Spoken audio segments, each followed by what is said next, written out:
All right. Welcome to the Gridiron, baby. If you give this video a thumbs up and maybe share this video, that would be absolutely freaking awesome. If you subscribe to my channel, thank you. If not, please go down below, hit the subscribe button, hit that bell icon. That way, next time I go live or if I put a video out, you'll be notified. And it's free of charge. What do you got to lose, right? But if you are subscribed to my channel, thank you. I greatly appreciate it. In the description box below, very top link in the description box, takes you to my membership page. I got 3 different membership levels if you want to help support my channel out. Each one has their own little perks to them. So once again, if you want to help support my channel out, it would mean so much. I thank you in advance. Thank you. And also, little ways down in the description box. The link takes you to my Facebook group. It's called the New York Giants to Gridiron. It's my Facebook group.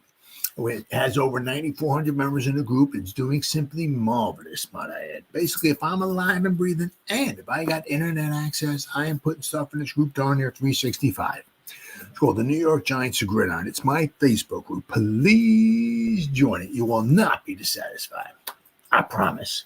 All right. Well, 2-6. So tomorrow, I guess, after tomorrow, I guess the season will be officially more than halfway over. So, but, yeah.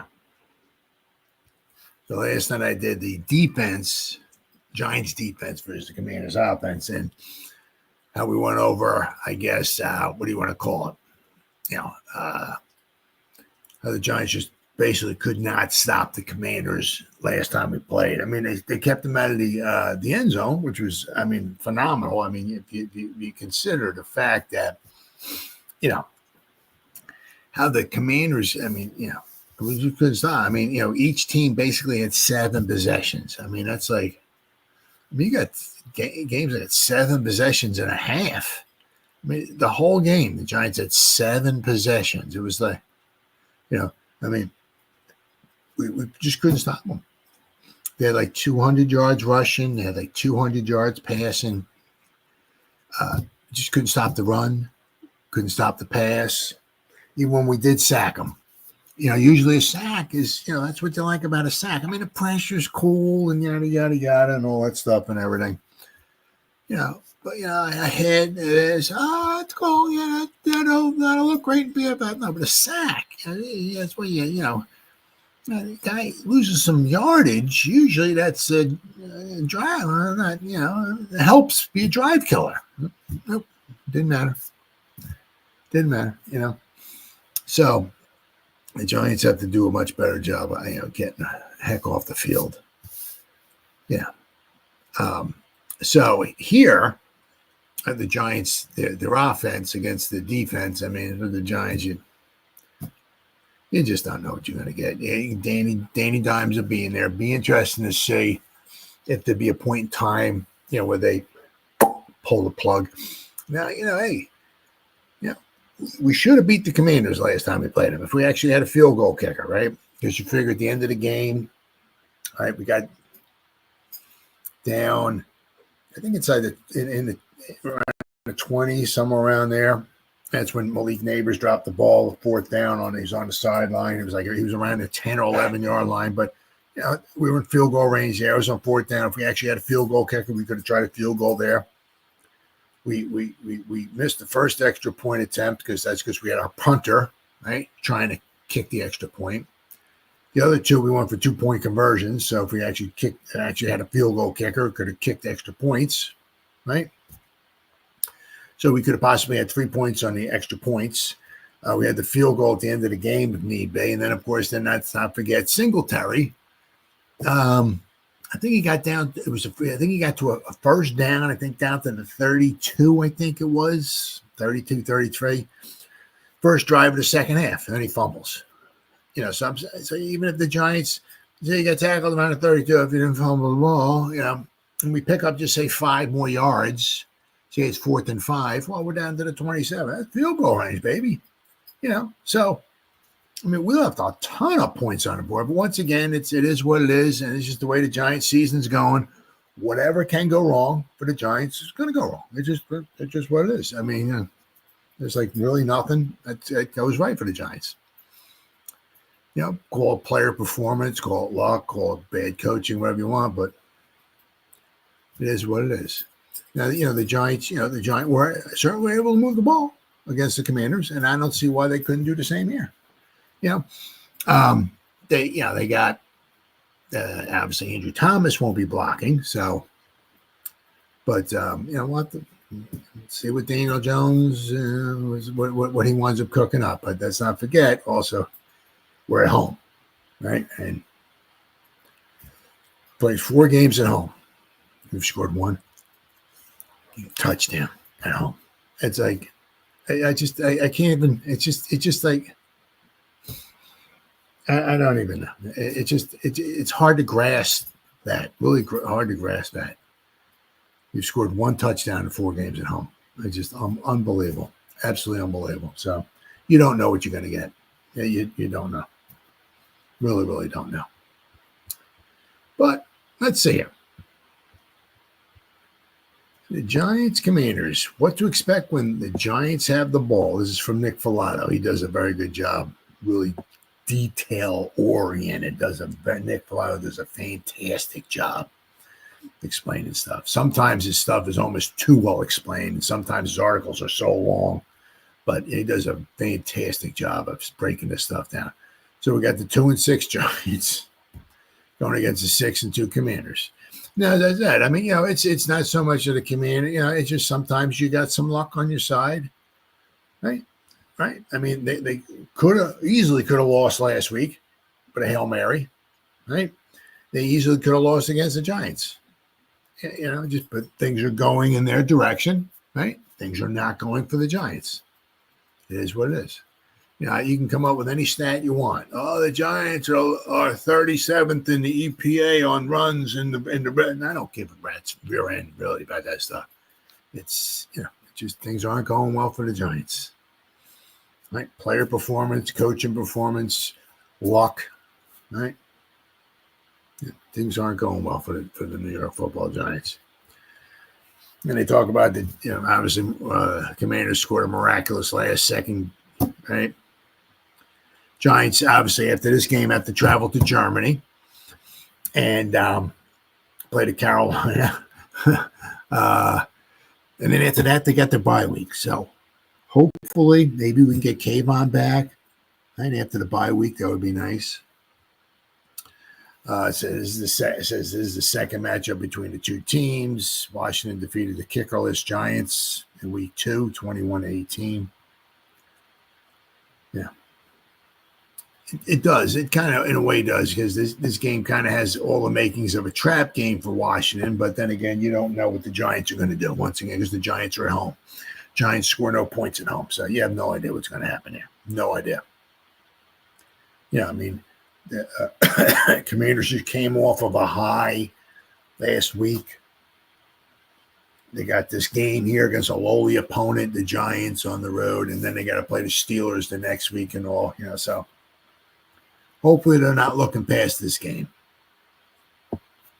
Daniel Jones also has quality numbers against Washington. Jones is actually 5-2-1 against Washington with 1,688 passing yards, 12 touchdowns, and only 3 interceptions. He threw a touchdown to Malik Neighbors and Wan'Dale Robinson in week 2. He was 16 out of 28 for 178 yards. Jones is 0-6 with no passing or rushing touchdowns in 6 home starts over the last 2 years. It's 0-6. He has no passing touchdowns and no rushing touchdowns in 6 home starts. He has 6 starts at home, and he has no passing. He hasn't passed for a touchdown in 6. And I mean, you could say whatever you want. I mean, you can say whatever you want. Okay.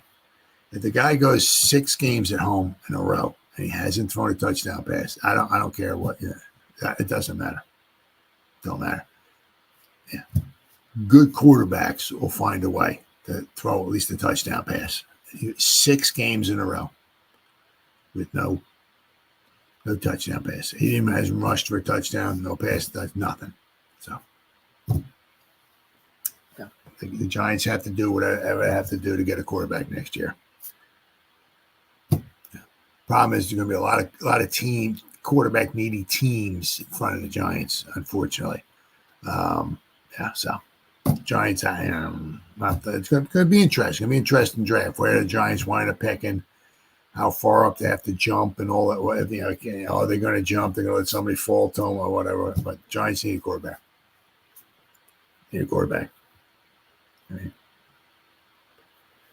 6 years, and and this is the other thing too, is that with Daniel Jones, we're 6 years in, and he's actually gone 6 games in a row at home without a touchdown pass.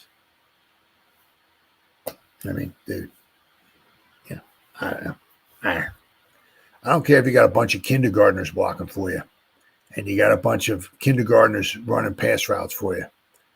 A good quarterback, one that you want to keep, right? In 6 games at home, will find a way to throw a touchdown pass. I mean, 6 games in a row at home, nothing. The thing is, they don't want to get the guy hurt either, because he has a injury guarantee that if he can't pass a physical next season, they owe him like $23 million, and that's really gonna hurt their cap space for next year. So they gotta be very careful with him. If the season gets out of hand, which it kind of is already, if it can, the thing that stinks is that if the Giants were to say to win, which they could win the next 2 weeks. They could beat the Commanders. They should have beat them the first time they played them. They could beat Carolina. I don't know if Carolina's going to win another game all year. Somehow they actually won a football game this year. I don't know. The Giants somehow wind up winning the next 2 weeks. I know, I'm getting a little ahead of myself, but they would actually be 4-6. Pretty crazy. Pretty crazy. And then they have some winnable games coming up too. So, but anyway, one game at a time. Let's see. Commanders head coach Dan Quinn has the defense playing well. They've only allowed 22 points over the last 2 games, although it has been against the Bears and the Panthers. In week 6, they surrendered 30 in Baltimore, but just 13 against the Browns in the previous week, and 14 against the Cardinals in week 4. So defense has been doing good. Washington has the 10th best scoring defense in the league, allowing only 20.9 points per game. The Giants' defense ranks 14th with a total of 21.9 points allowed. Some of Washington's defensive success can be attributed to their schedule, but it's not like the Giants' offense is a powerhouse either. Now, you look at it 2 ways. Is that the Commanders' defense is they don't give up a lot of points, but it's also it's the theory of relativity. Everything's relative. The Einstein theory. Everything's relative, right? Why? Because when they have a good offense, what? Their offense is on the field. Doing what? Moving the ball. And doing what? Getting the clock moving. Tick, tick, tick, tick, tick, tick, tick, tick, tick, tick, tick. Chris Berman, my best Chris Berman. Tick, tick, tick, tick, tick. And when the clock goes tick, tick, tick, tick, tick, tick, tick, tick, tick, tick, that means the clock running down on the chances for the other team getting on the field to score points. So therefore, your defense looks better. So everything's relevant. Plus, you look at their schedule. They played a bunch of crappy teams so far. Not everyone, but they played some crappy freaking teams. No, right? And they're playing another crappy team. They've only played, right? Commanders. This will be their second, I guess. I think it's just their second division game. Both of them against the Giants, the crappiest team in the division. Right? Haven't played the Cowboys yet. Haven't played the Eagles yet. They have an easy schedule. They've had an easy schedule. But give them kudos. When you got an easy schedule, what are you supposed to do? Win them. And that's what they're doing. Kudos to you. Let's see here.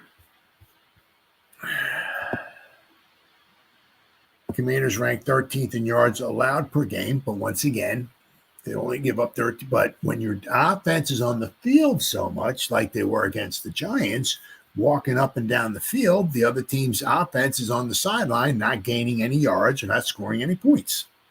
So therefore, your defense looks even better. Ta-da! Right? only giving up 326 yards a game. Pretty good, pretty good. Giants ranked 17th with an average of 331 yards per game. Commanders' defense only allowed 186 passing yards per game, the sixth best in the league. Washington does rank 25th in rushing yards allowed. The Commanders allowed 139 rushing yards per game, so this might be a good time. Hopefully, maybe Tracy can have another good game. Washington's rushing EPA ranks 21st in the league. They're averaging the fourth highest yards per attempt at 5.1, so that's not very good at all. But unfortunately, right, the Commanders' defense is giving up 5.1 yards per rushing attempt. Only the Saints, Bucks, and Giants are allowing more yards on the deck per attempt. So, unfortunately, yeah. Giants run defense, once again, sounds like a broken record. Yeah, it's not very good. Washington blitzes at 30% rate and gets pressure at a 28% rate. They're seventh in the league in total sacks with 22, and they're one of more efficient tackling teams with just 36 missed tackles, so that's pretty damn good.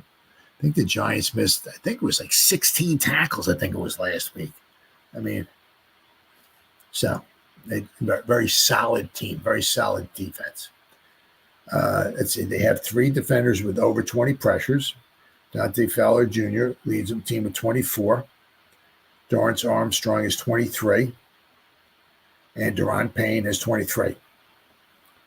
Luvu has 15 pressures and 4 sacks. Bobby Wagner has 14 pressures and 3 sacks. So they got a bunch of guys that have multiple sacks. So. Giants game plan. Wagner leads the team in tackles with 69. Luvu is frequently used in Quinn's pass rush through blitzing and simulated pressure. And Wagner has gone after the quarterback 45 times this season. Quinn will change up his approach against the Giants' offensive line. Frankie Luvu aligns all over the defensive front and is the name to monitor on Sunday.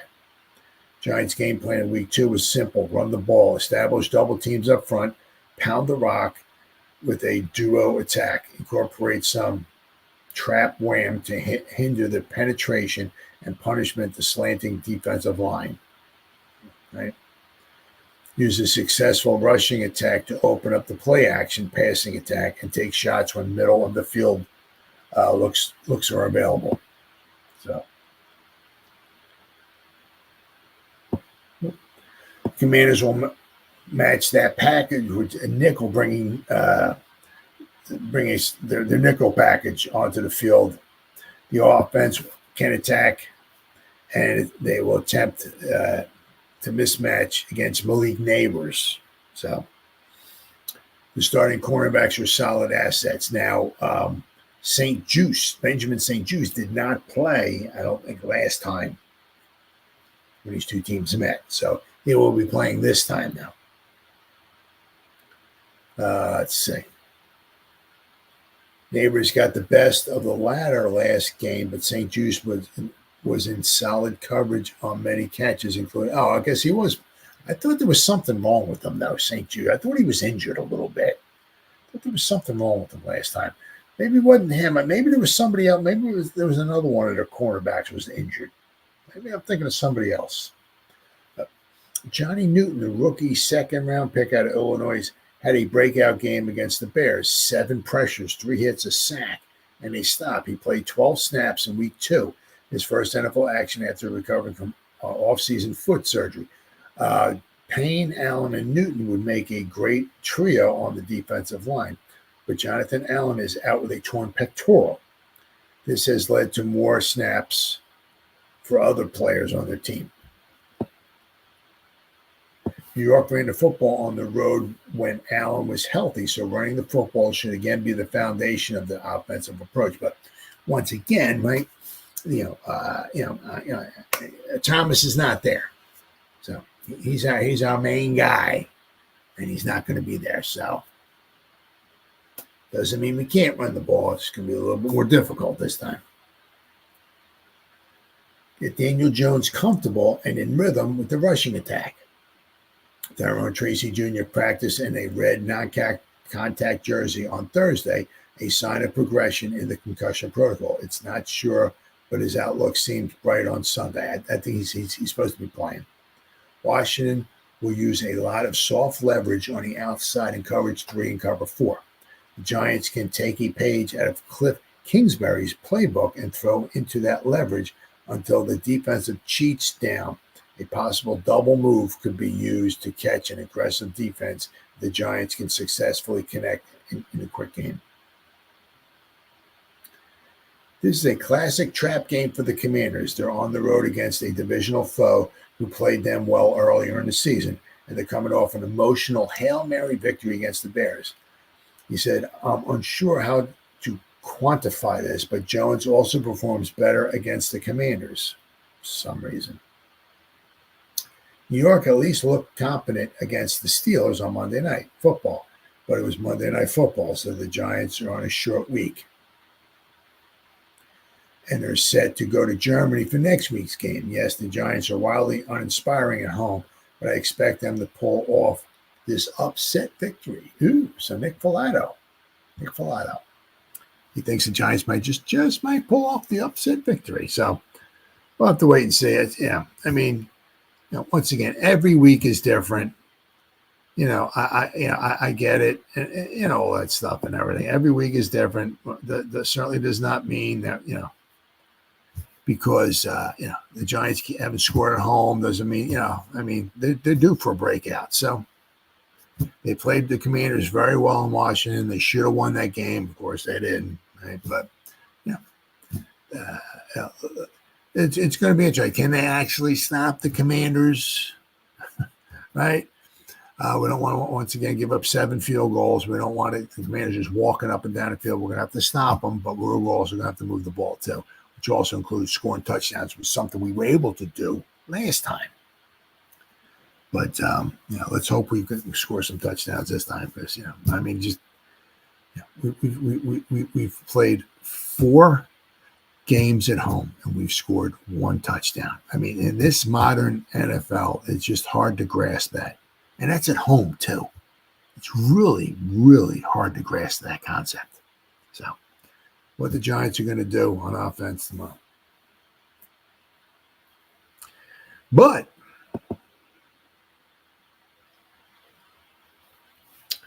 interesting, like was with the trade deadline popping up on Tuesday, right? Apparently the Giants are not trading Evan Neal. Interesting. I mean, you thought he'd be one of the guys maybe they might, kind of think about, trading, but apparently not. Empire Sports Media, Giants reportedly refusing to trade former first-round bust the right tackle Evan Neal. Interesting. It says at this point of the season, the New York Giants have seemingly shown no interest in giving former first-round pick Evan Neal any playing time. So they're not giving him any playing time, but they don't want to trade him. I don't know. Neal has been on the sideline for the first 8 weeks of the season, despite being fully healthy and recovered from an ankle injury that prematurely ended his 2023 campaign. So he's reportedly healthy. He's on the sideline, and they're not even getting him in the game. I don't understand that. It just makes no sense. With the trade deadline nearing, could Neal wind up on the trade block? According to a recent report that seems unlikely, the Giants seemingly have no interest in trading Evan Neal. They're not playing him, and they're not going to trade him. I don't know. They're just going to have him sit on the sideline for the rest of his rookie contract and then just, let him go? I don't understand. I'm a little lost there. According to Jeremy Fowler of ESPN, the Giants have refused to bring Neal into any trade discussion so far this season as they prepared to get him back on the field sooner rather than later. I'm dying to see that. I'm really, really, really kind of dying to see that. I don't know. But speaking of the Giants, offensive lineman Evan Neal is a non-starter in trade talks from what I've been told, despite the 2022 number 7 pick not playing any offensive snaps this season. Never say never with trades, but the Giants have no plans to move him, and he could see the field sooner than later. Well, it might also be something along the lines is like, when the season's like totally gone, I don't know, whatever. Say we're 4-10, the season's over. We're 4-9 or whatever, and there's only whatever, maybe 4 games left in the season. All right, Jermaine. All right. Mr. Illuminor, you take a breather. Thank you, brother. We appreciate what you've done. You'll be your backup right tackle. I understand you want to play, yada yada yada, but we're gonna put Evan Neal in there. See what right? Let him play the final 4 games of the season. So we'll have to wait and see. I don't know. This news comes a bit of a surprise considering beat reporters covering the Giants have recently indicated that the team has little to no interest in putting Neal back on the field. ESPN's Jordan Renan recently said on an appearance on ESPN Radio that the Giants are done with him. So what's next for Neal? It's unlikely and probably unwise that the Giants would trade Neal for pennies on the dollar. The Giants spent a top 10 pick on him only 2 years ago. Trading him away now would be admitting failure and foregoing the opportunity to develop a young talent prematurely. I'm dying to see, can the guy play guard? Move the freaking guy into guard. Right. I mean, if we got Van Roten's only here for this year. I mean, why aren't we trying Neal in a guard? What are we doing? I mean, we're keeping him at tackle. We're not going to play him. Oh, but he's playing tackle. Oh yeah, no, he's going to be on the sideline. We're never going to put him on the field ever again. But he's playing tackle. I mean, what are we doing? What the fuck is going on? Then again, when he has been on the field, Neal has been among the worst offensive linemen in the entire league. And staying on the field has also been a challenge for Neal, as he has missed 14 games due to injuries across his first 2 seasons. I mean, it's just a total mess. Even when he is healthy, they don't put him on the field. And when he's on the field, he either plays like trash or he gets injured, or both. Or he plays like trash because he is injured. I mean, it's just absolute unbelievable. I mean, it's just some of these players in of course, the Giants' history, like Daniel Jones will be one of them, Evan Neal. It's like, some of these guys are like, what the are we doing with this guy? Giants are dealing with injuries on their offensive line this season with star left tackle Andrew Thomas on injured reserve. Despite this, Neal has not gotten a chance to return to the lineup. Fowler's report, however, indicates that could soon change. Perhaps the Giants are prepared to give Neal an opportunity to play in the coming weeks. Now, maybe they're going to pick and choose. Maybe. I don't know. Maybe, right? Maybe it's like, well, let's go against this, maybe Carolina. They really suck. So we'll throw you in against Carolina in Munich. All right, we'll see how you do there. Right? Instead of throwing them to the fire, right? They got this team's got some real good edge rushers, so we don't want Evan Neal out there, right? So we'll keep them on the side. So maybe they're picking and choosing. Maybe. New offensive line coach Carmen Basillo has done a tremendous job developing talent in the past. The Giants' offensive line looks significantly improved to begin the season prior to the injury to Thomas. The hope is still there for Basillo to work his magic with Neal and turn his career around. But first and foremost, Neal needs to get back on the field. Yeah, I mean, he's missing, valuable, huge,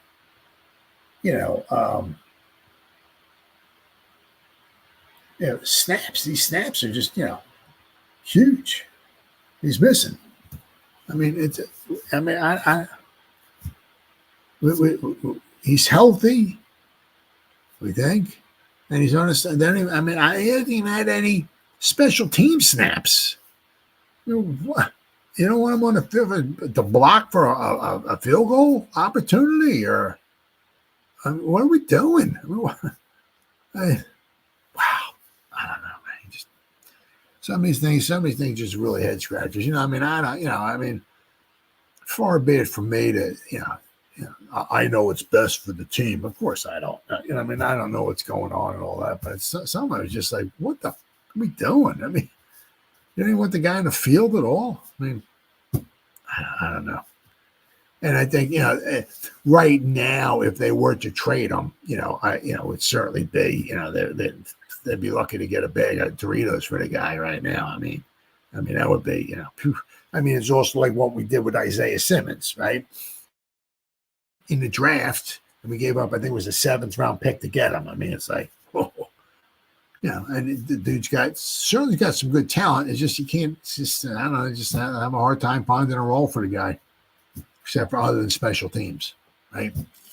But with Evan Neal, I mean, that would be it. I mean, if we would trade Evan Neal, right, we'd get a 7th round pick for him, and the thing would stink. Really stink is if he went to another team and he wound up being pretty decent there. As other offensive linemen have done in the past year with the Giants. I mean, the Giants maybe let guys go or whatever, and they go to other teams and not do too bad. So, but I mean, as of right now, Evan Neal is on the sideline. He's healthy, and he's, I don't know, maybe they're picking and choosing where he's going to go in. And, so it might be the same thing. When the season's, if the season gets to be, unfortunately, where we're 4-10, we got 3 games left. It's like, all right, Jermaine, Luminor, let's, you're on the sideline. We're going to put Evan Neal in their last 3 games. See what he can do. Right? Maybe something like that. We'll have to wait and see. It's just very, very head scratching. I mean, you really, really would think that they'd want the guy on the field. But speaking of that, guys getting back on the field, huh? Well, they're going to put him back on the field again. They benched him, so put him back on the field. Jerome Henderson says, obviously, they put him back on the field, Mr. Banks, because they feel that he gives them the best opportunity to win, yada, yada, yada. So going to be interesting to see, if and when he winds up getting the old heave-ho against the Commanders or not. We'll have to wait and see, right? Going to be interesting to see going forward maybe next year. See, the one thing that just kind of really stinks is because, in a way it's really exciting, but in a way it really, really stinks because we still got, obviously, no kidding, we got some holes still on the team.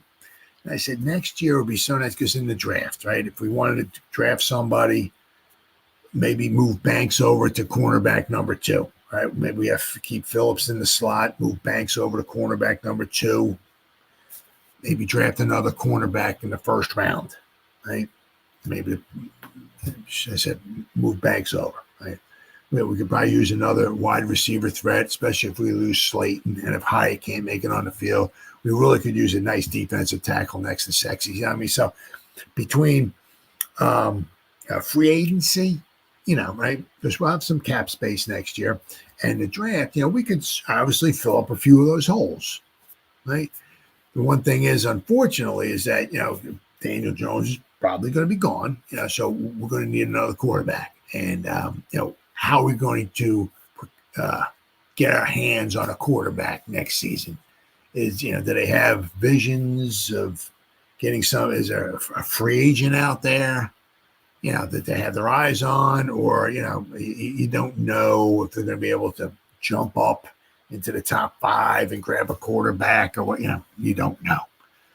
So, but I mean, unfortunately, if that winds up being the case where the Giants have to jump up, to grab a quarterback, that could cost them some of their draft picks. So, unfortunately, some of the holes that we have on our roster now may not get filled in the draft because we're going to have to spend a lot of draft capital on getting the quarterback. So, we'll have to wait and see. But maybe they might do something along the lines of what they did with Eli back in 2004, right? They traded away their first-round pick, to get Rivers, but they kept their second-round pick, which wound up being Chris Snee. So that's possible. they might go if the Giants picking whatever 10th, and they're jumping up to number 4. Just throwing numbers out there, no idea, right? And they're going to trade away a first-round pick this year, a first-round pick next year, and then a second-round pick or something, whatever. Maybe it might be the first and second-round pick for next year. They might want to keep the second-round pick for this year, something like that. That's what they did with Eli. Right? They didn't give up their second-round pick. They kept it. They said they wound up drafting Snee in the second round. Right? So they in 2004, they wound up with Eli and Snee. So they did pretty good there. But as I said, we'll have to wait and see because you're not sure how they're going to go with Banks. Banks, take his punishment and put the big boy pants on and start playing some really good football. I don't know how many times you're going to be yanking this guy. It's going to get a little bit ridiculous after a while. Every other game, we're yanking them, we're putting them back out there, we're yanking them, putting them back out. Yeah. He did pretty good against Seattle, but then, the games in between that hasn't been very good. So, wait and see. But apparently, they are going to keep him out there. I said, Jerome Henderson, when they were talking about talking with the assistant coaches. Giants are rolling with cornerback Deonte Banks. Gives us the best chance to win. So, and he does. He does. But we'll have to wait and see. Does he give it his best effort? Does he miss tackles? Right. Giants' second-year cornerback Deonte Banks will be back in the lineup this week against the Commanders after getting benched at halftime on Monday night.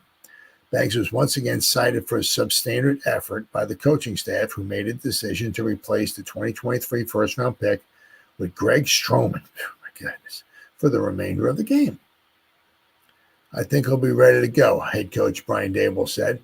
Obviously a tough challenge with the number 17, obviously Terry McLaurin over there, who's done a great job. He'll have a good week here.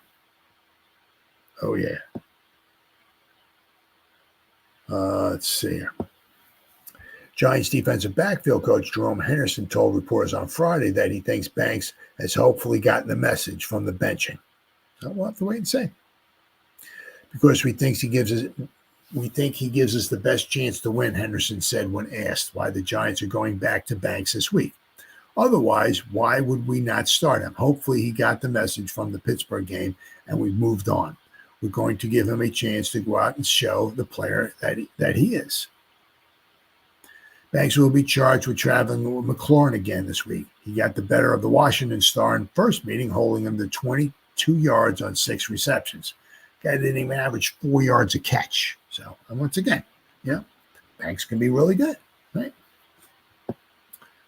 There was no clear-cut reason what the last straw was that led Banks to the benching. So that, he didn't come out and basically said it and say what it was. Was it that the George Pickens play in the end zone that Dexter Lawrence was critical about, or perhaps the play where Najee Harris hurdled Banks? That was embarrassing. It appears to have been a series of events going back weeks. Henderson had seen enough and had decided to make a change. Just didn't feel he was or he has consistently played up to expectations the organization has for him, drafting him where he was. So I wanted to really get his attention with the benching, that we expect more, he said. I want to see him in those moments be brighter, be bigger. That's why we drafted him. That's why I know he has in him. I want him to do it consistently and get at a high level all the time. He has it in him to do it. It's my job to get it out of him. Typical Giants, taking 2 steps back before taking a step forward. Hopefully for them, this will be the last we'll be hearing about the Banks' efforts. Well, let's hope.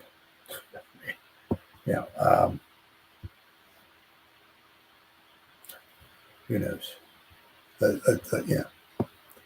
He does, obviously, give, if he plays up to his standards and all that.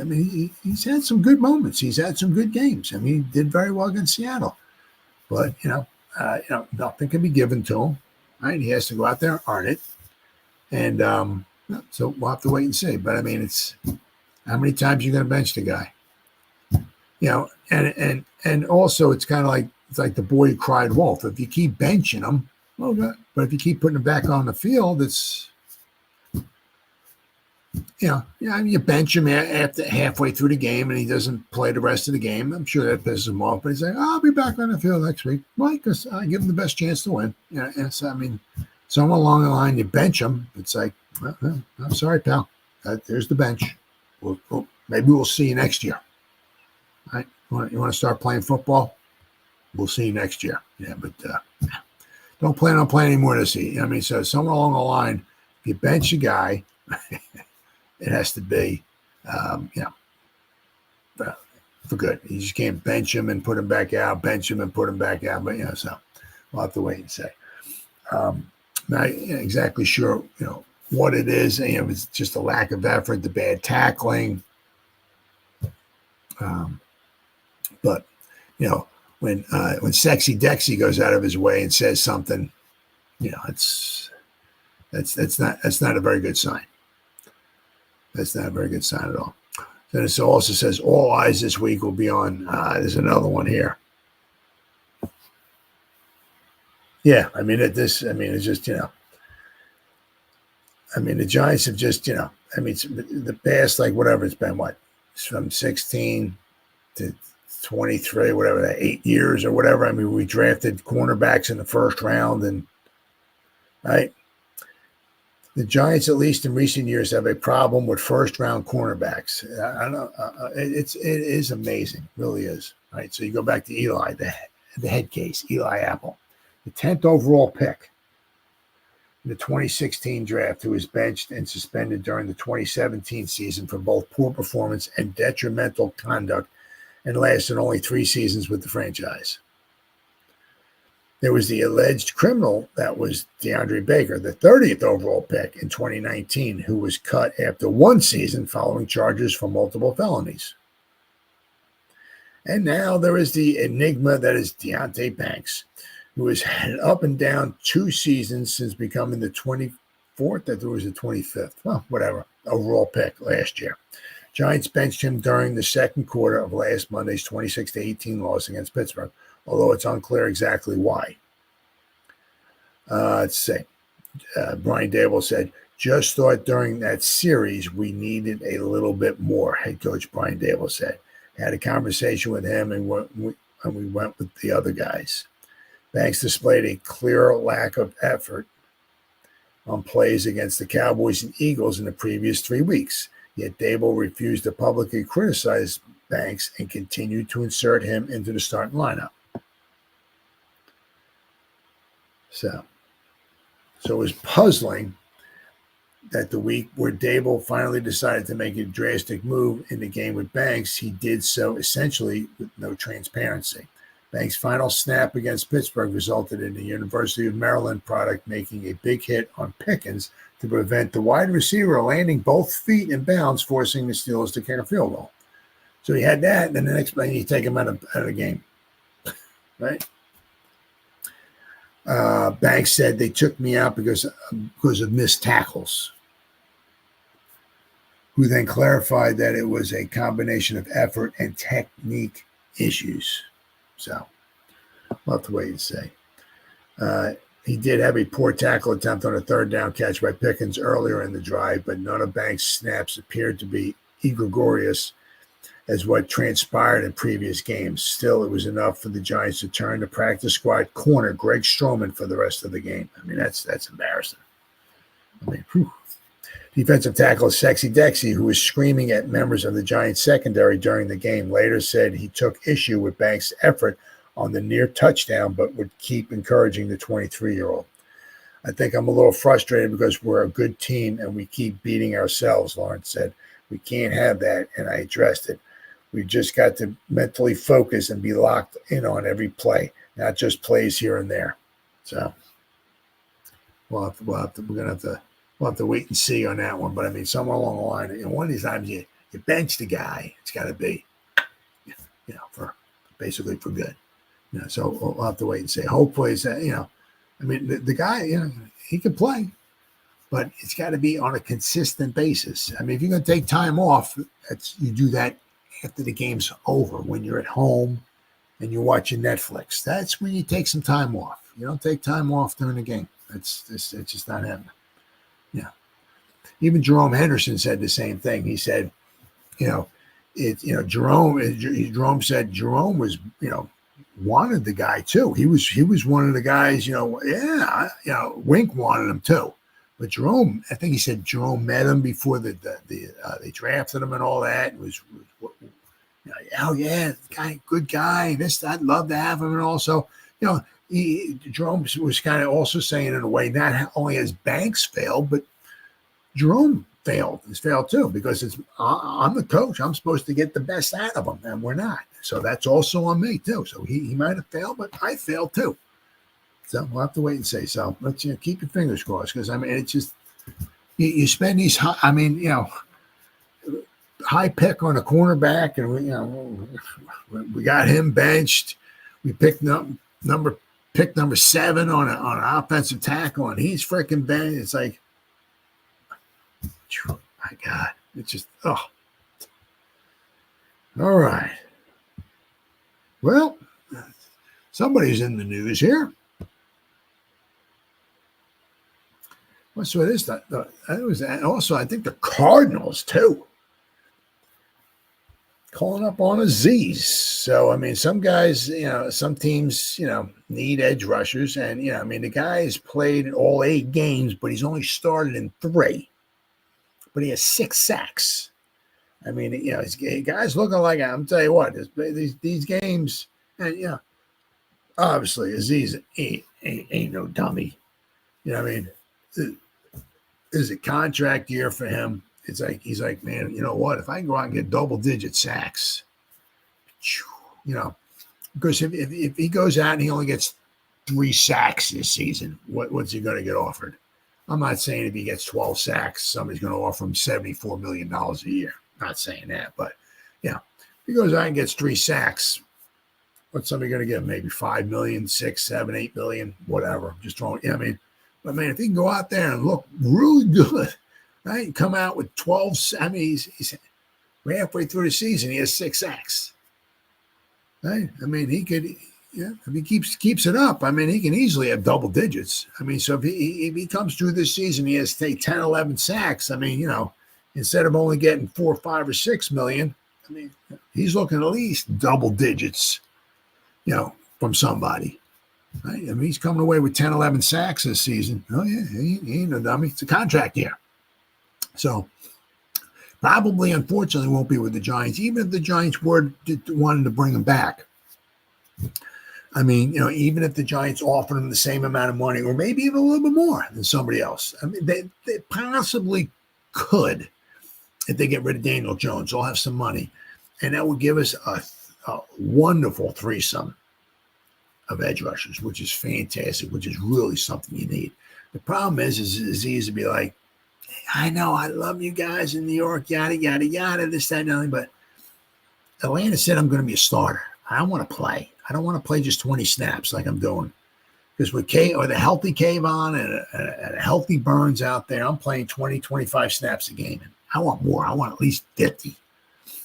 I'm going to get that with Atlanta. So we got a couple. I mean, there's a couple teams here that, calling in on, or possibly. I'll have to obviously keep an eye on there. Let's see. Is this one here? This one here?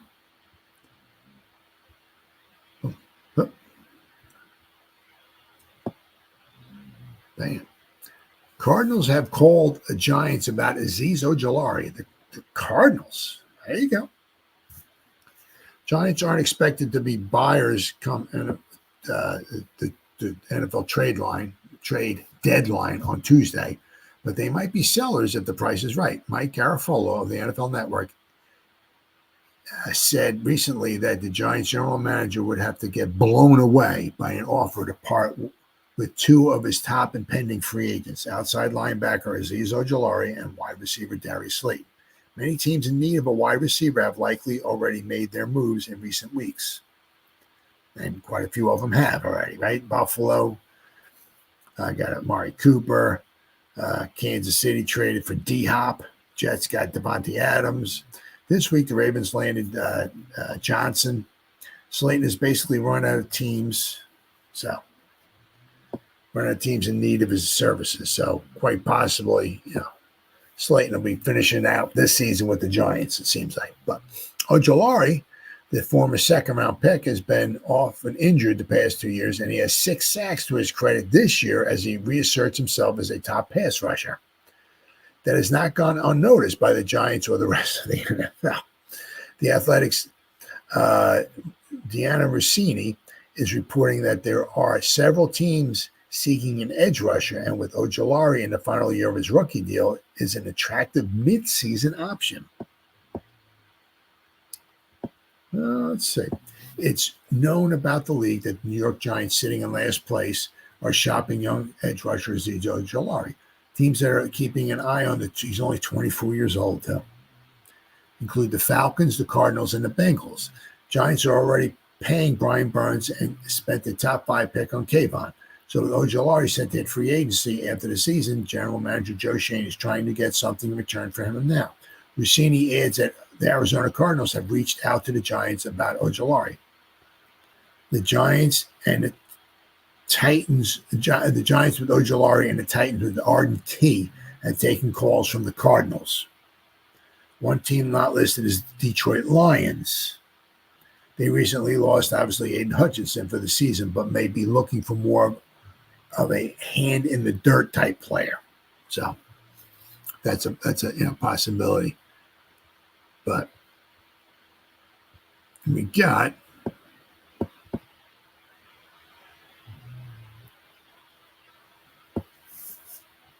so there we go.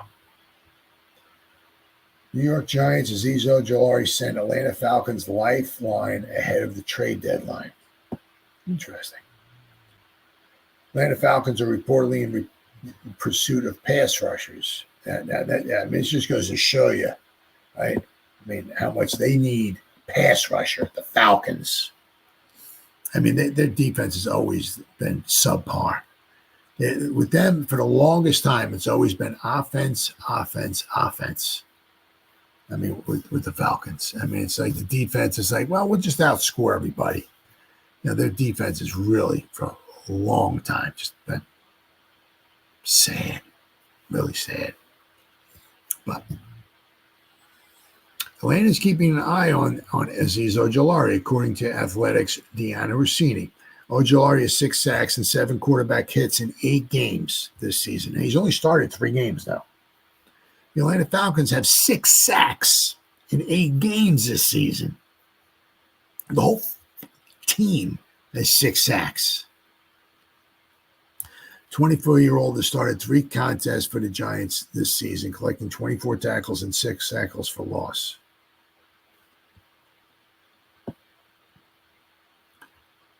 Hailing from Georgia and the University of Georgia, Ojulari returns to Peach State would be a welcomed addition to the Falcons' pass rush that ranks last in the NFL. And according to Rossini, Atlanta is not only interested in upgrading the unit, but likely to do so. The general manager knows the Falcons need help, so it's no surprise they are exploring options, and I expect them to make a move, Rossini said. Interesting.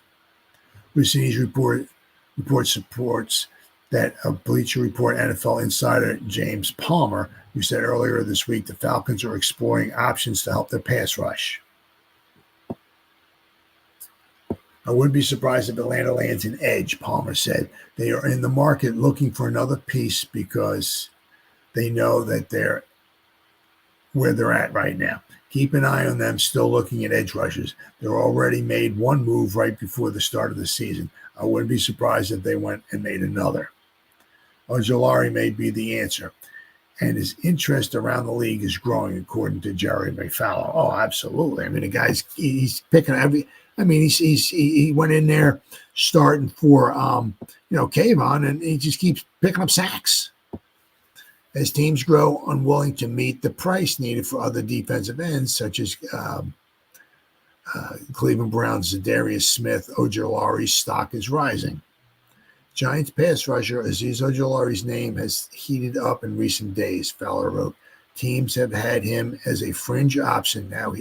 Now believe he could get moved by Tuesday, and the Falcons could be the team who pull the trigger. So we'll have to wait and see. But yeah, I mean, it's a huge time for Ojolari. I mean, obviously his rookie deal is coming to an end at the end of the season. He knows if he puts on a big show unfortunately, one guy's trash is somebody else's treasure. So basically, in other words, Kayvon getting injured has just worked out beautifully for Azeez. He's coming off, he's fresh, he's halfway through the season. There's no injury designation or anything for him. Guy's fresh. I mean, he's just coming up with one sack after the other. He's looking really, really good. I wouldn't be surprised if he winds up with another sack. I wouldn't be surprised if he winds, as long as he doesn't get injured, of course. I wouldn't be surprised if he gets another couple sacks in the next couple weeks against the Commanders and against the Panthers. I mean, I could easily see him going into the bye week for the Giants having maybe 8 sacks or something like that. Yeah, so, I mean, Azeez is really putting on a show. And so whether he gets traded or not, I have to wait and see. But what he is trying to do is he's also trying to set himself up for a little payday. Maybe get his one payday, whatever it winds up being, go to a team, they give him a 3-year deal, whatever. I don't know what, $10 million a year or something. Who knows? I mean, he's not the upper echelon. He's had his injury history. That's always a concern. But, these teams are seeing now that he's healthy, what he can do. So, I mean, the Kayvon injury really, really worked out well for Azeez, and it's really paying off for him. So I certainly have to keep an eye on him. Certainly, without question, have to keep an eye on him. I mean, he's one of the guys. He probably, if anything, seems like he might be the top guy as far as with the Giants. If anybody's going to get traded, it seems by Tuesday. It definitely seems like it's going to wind up being Azeez Ojolari. I hate to see him. I hate when we draft guys who are really good and who really help the team out and yada, yada, yada, and all that stuff, and then just wind up letting them go. But unfortunately, that's the NFL, and it's a business, and I can't stand that about the league, but it is what it is. But, talking about guys who get injured, right? I mean, Azeez, thankfully he's been healthy this year. So, but talking about guys that I can't even talk sometimes. I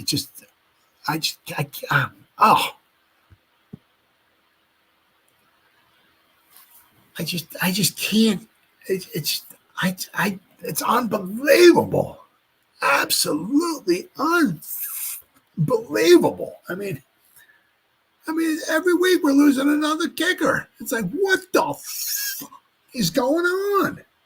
It's like, and I realize this guy right here, right? I know. That's a Brown. Yeah, I know. It's from the 50s. That's Lou Groza right there. That's a Brown. It's not a Giant. He's a Brown, right? But what the heck is going on with the Giants kickers? But there's a reason why I got this guy right here, right? This guy, this Hall of Famer right here, Lou Groza. May his soul rest in peace, right? But I mean, what the is going on? I mean, and the reason why I got Lou Groza, there's other guys I could have picked up or shown, right? But that guy, he was a kicker for the Browns. He was in their first existence, their first year in existence, 1946, in the All-American Football Conference. All-American Football Conference, now I'm talking about Lou Groza and the Browns, right?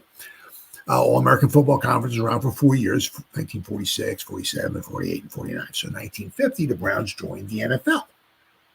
So, but Lou Groza was with the Browns in 46, and he retired in 59. I think after 59. I look back at the stats here. I think he retired for 1 year. Then the Browns brought him back basically pretty much just as a kicker. So from 61 to 6, so he was with the Browns from 1946 to 67. He missed 1 year. He was retired. but then they brought him back in the 60s just basically as a kicker. Now, I'm sure he could have maybe gone in and played tackle. I'm not sure. I know he's pretty much primarily in the 60s after he came back out of retirement just as a kicker. Because he played from 46 to 59. Yeah, so he played a long, I think he played 21 years, right? But from 46 to 59, he was a tackle, played tackle, starting tackle, and he was their kicker. Now, let's see, let's go there, 46. All right, so we got here. Let me share my screen here. Share my screen. There we go. All right. Let's show you what that old Lou's got here. Is this it? In 1960, he retired, but then basically he came back from 61 to 67. Basically, he was just their kicker. So he played 21 years in the NFL. He played 268 games. But you'll notice here, right? He was the center, 1946. He was their right tackle. Then he was their left tackle. But you'll notice here in 1946, he played in all 14 games in the All-American Football Conference. He started only 5. Then he started 5 here. But then you'll notice here from 1948 to 1959, right? So what is it?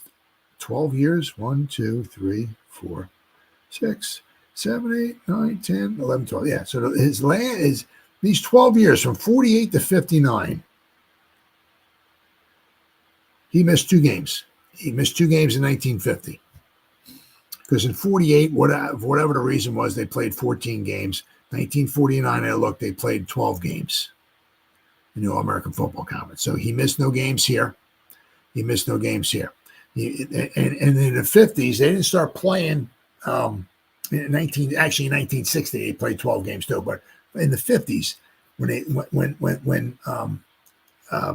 they came into the NFL, they played the teams in the NFL played 12 games. So in 1950, the first year the Browns came into the NFL, Lou Groza missed 2 games.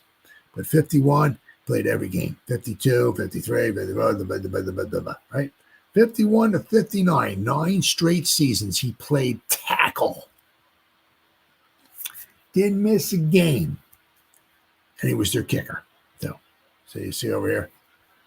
Right? I mean, somehow in 1953, he 88.5%. This is freaking off the charts for 1953. Kicked 23 out of 26 field goals. But you'll notice, I mean, you 31, 42%, 55, 50. I mean, this is more normal back then. 57, 60, 50, 55. So that was normal. I mean, I don't know how he went 23 out of 26. That is off the freaking charts for 1953. But my point is that, all these years, he basically, as I said, he played in all these games. He missed 2 games. He didn't maybe start all of them, but he played in every game from 1946 to 1950, except for 2. He missed 2 games. Now he was their tackle. Let's see, right? Right. So Lou Groza was the tackle for the Browns all those years. Didn't miss a game. Missed 2 games from 46 to 59. Missed 2 games. Now he's the starting tackle. Right? When they go, it's not like it is nowadays where you can grab a guy's chest plate and all of that, and you kind of dance around. The guy tries to hit you, and you can grab him and walk him around. And now back then there was no, you ain't grabbing nothing. You grab something, that's 15 yards. I don't care what you grab back then. You ain't grabbing nothing. Back in the 40s and the 50s, if you want to grab something, that's what's going to happen with the refs. Or actually, you know what they used to do? I mean, nowadays it's this, but back in the day, the refs used to take the flags and used to throw it at the ground, right? They would throw it at the ground where the penalty happened. But you're an offensive lineman back then. You grabbing something? Oh, 15 yards or 10, whatever it was back then. what they did back then was they were taking guys' knees out and stuff like that. I mean, you guys wind up on the ground half the time. Not nowadays. You don't see offensive linemen on the ground nowadays. That ain't happening. If you're an offensive lineman, you're on the ground, you're doing something wrong. They don't want nobody on the ground, right? But back then, I mean, you got guys punching and this and taking knees out and playing on dirt and slop and all kinds of crappy weather and all that stuff. And he played every game at offensive lineman. And somehow he was still able to manage to be their kicker without missing a game, without missing a snap. He was on the field, would march all the way down the field as the offensive lineman. They'd have a 10, 12 play drive. The drive would stall, and he's out there kicking a field goal. Or they'd march down the field, 10, 15 play drive, whatever it was, score a touchdown. He's out there every play as a tackle. He's there kicking the extra point. And then he runs down the field and he kicks the kickoff. Not missing a play, not missing a snap, nothing. And he's the offensive lineman. We can't even get guys to punt. We can't even get guys. I mean, we've lost just two guys. We've lost two guys. Our field goal kickers are on injured reserve. One guy just running after somebody. It's like, are you kidding me? What is going on? I mean, as I said, we got guys from years ago who used to drink beer and this, that, and everything. Used to play offensive line, taking guys' knees out, and this, that, slugging it, all this stuff, and they're able to be kickers and every game. Game in, game out, snap in, snap out, crappy weather, horrible weather, all this. The guys are there all the time. We came and got guys on the sideline. We just do nothing but kick a football without going on injury reserve. What the is going on? I mean, you've got to be kidding me. We've lost three kickers. When? Are you kidding me? It's really, really ridiculous. I mean, thankfully we got Hey Jude, I guess, supposed to be coming in tomorrow, but Giants face an interesting kicker situation as Greg Joseph lands on the injury reserve. So we got Joseph on the injury reserve, and we got, of course, Graham Gano on the injury reserve. Giants were forced to scramble early in the season when obviously Graham Gano went down with the groin injury in week 2. As Gano's replacement, Greg Joseph deals with an abdomen injury. New York will get creative once again, per ESPN's Jordan Renan, as Joseph's injury will land him on the injured reserve, and the team will utilize a standard game day practice squad elevation on kicker Jude Mcatamney to replace him this weekend. In the aftermath of Gano's injury, Joseph was signed off the Lions practice squad. The Giants have auditioned a number of free agent kickers, but opted instead for Joseph, who is waiting in the wings behind UFL star Jake Bates. Joseph has been admirable in his replacement duty. I mean, he's been admirable. Yep. Yes, he has. Converting 13 of 16 field goal attempts. Not bad. While all 3 misses coming from beyond 40 yards. And that was the one thing I said when I did a video on this one. I did say, with Joseph, is that from 39 yards in, he's almost automatic. From 40 yards out, he will miss an occasional extra point. The thing is with the Giants, and the Giants haven't scored any touchdowns. He'll miss 1 out of every 10 extra points. The problem is with the Giants, they don't score any touchdowns from the kick any extra points. So, don't have to worry about that. But I said, with Joseph, from 39 yards in, he's like automatic. But I said it's from 40 yards on out that he's a little sketchy, and that's what it was. All of his misses have been from outside of 40. So that's one of the reasons why he's not a full-time kicker in the NFL. You have to be more consistent from 40 yards out. I mean, you got guys like Graham Gano kicking 55-yarder field goals like they're absolutely nothing. He can do them blindfolded. I mean, the guy's so good. He just unfortunately can't stay healthy anymore. But let's see. The Giants will audition other kickers. Let's see. He also assisted in inspiring. He also assisted in uninspiring offense, converting all 6 of the extra points he was asked to kick.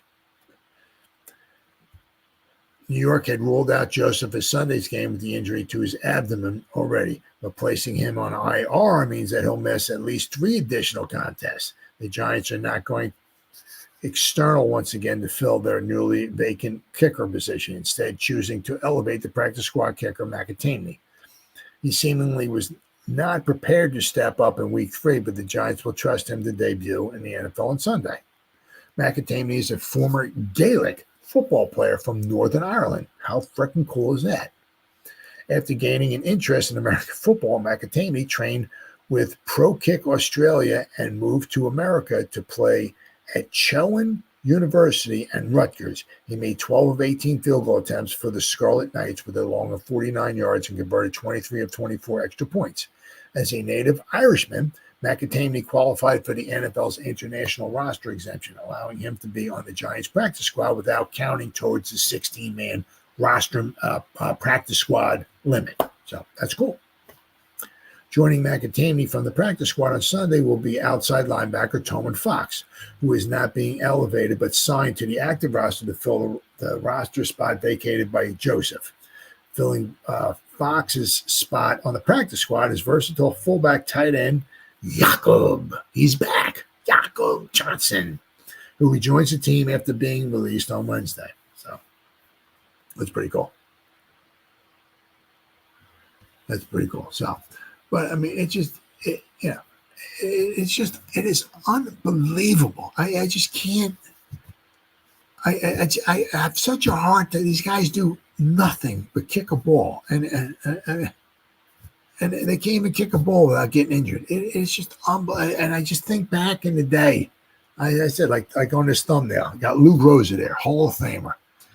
For years, from 1946 to 59, like I said, he retired in 60. He came back and played from 61 to 67, just basically as the Browns kicker.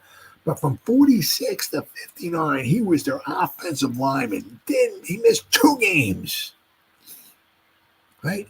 2 games in, was that 14 years? 2 games he was an offensive lineman.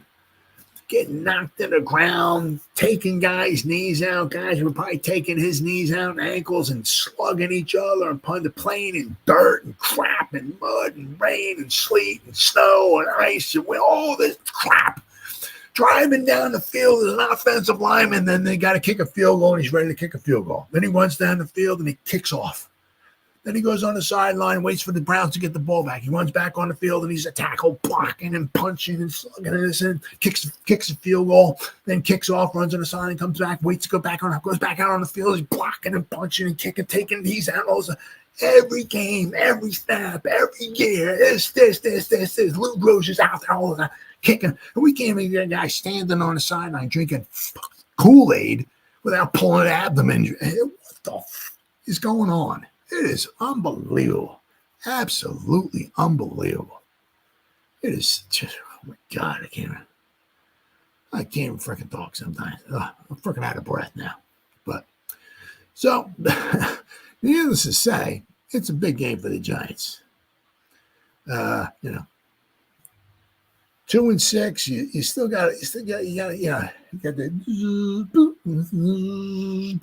got a little bit of a heartbeat going on. 2-7.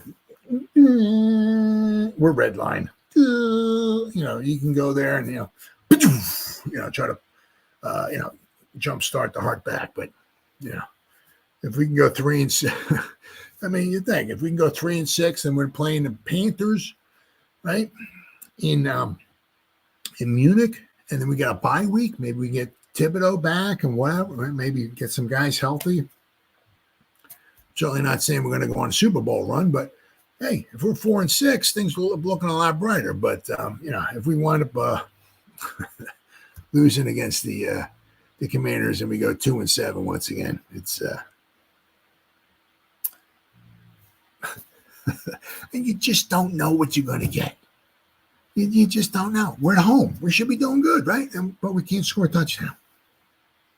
Go figure. But That's our 2024 New York Giants for you. All right, guys, been 1 hour and what the heck is that? 15 minutes. Whoever spent any time listening to me live, thank you, thank you, thank you. Or if anybody's going to spend any time watching a replay this, once again, thank you so much from the bottom of my heart. It means the world to me. As always, you guys stay safe out there. Go Giants! Woo! Oh, yeah.